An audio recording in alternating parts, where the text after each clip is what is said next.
So it's about 62 Fahrenheit. This is with the AC off. We're going to turn it on.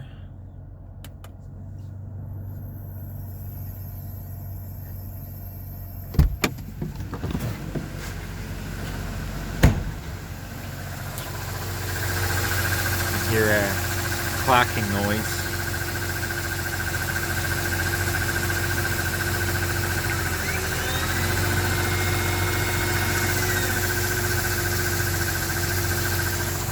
Now we'll turn the AC off and the noise should go away.